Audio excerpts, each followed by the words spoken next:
Bé, avui us parlarem sobre els diferents models de currículum vitae. Com sabeu, el currículum és l'eina de comunicació escrita clau en tots els processos de selecció per a recerca de feina. A través del currículum establim el primer contacte amb aquelles empreses o organitzacions en les que volem treballar. Per què és important un bon currículum?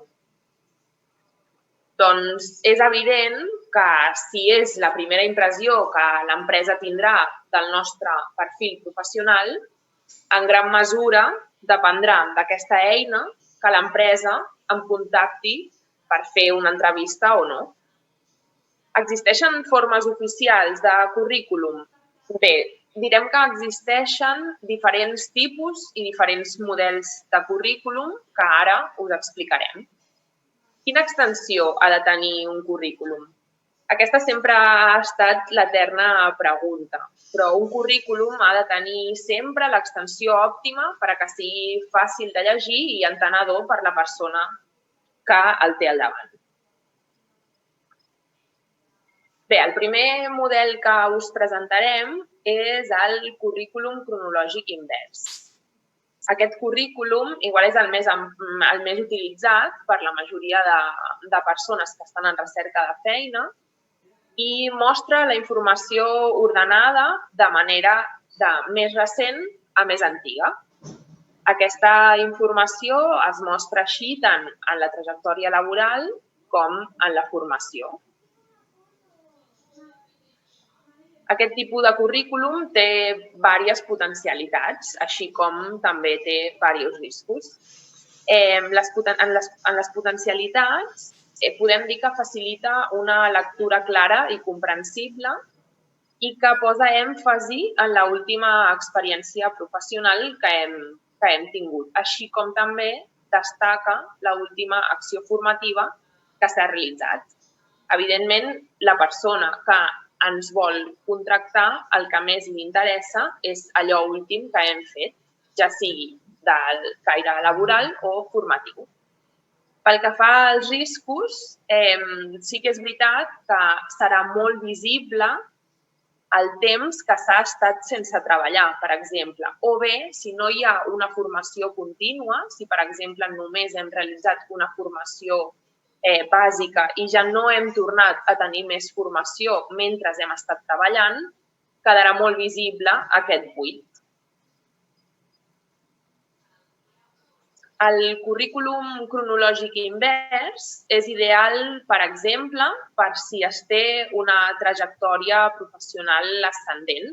És a dir, jo, per exemple, puc haver començat treballant de mosso de magatzem en una mateixa empresa i arribar a ser, per exemple, directora de vendes o directora de logística en aquesta mateixa empresa. Ara us mostraré un petit exemple d'això que us estic explicant. Aquí ens trobem amb un currículum que està explicat de manera... És un currículum cronològic, no? I aquí, com podeu veure, dintre de la mateixa empresa s'han realitzat diferents perfils professionals que, com en dèiem abans, hem començat per un gestor de magatzem i hem acabat sent director de compres d'una mateixa multinacional. I com veiem aquí, es comença el més antic fins al 2017, que seria el més recent. Aquí podem veure també un currículum cronològic invers amb dos perfils professionals diferents, auxiliar administrativa i administrativa. Auxiliar administrativa del 2015 al 2016 i del 2016 fins ara es segueix amb la professió d'administrativa.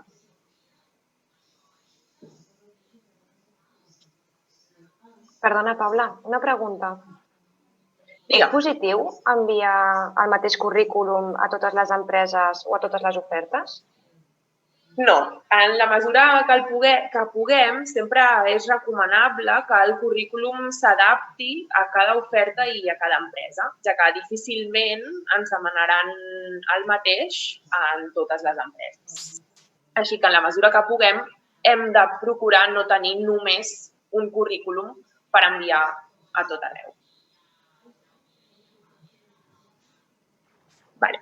Bé, doncs fins aquí la formació, aquesta pinzellada sobre els diferents tipus de currículum. Esperem que us hagi servit per això, per conèixer així de manera ràpida quins currículums podem fer i seguim treballant-ho de manera individual. I qualsevol dubte us podeu posar en contacte amb nosaltres. Moltes gràcies.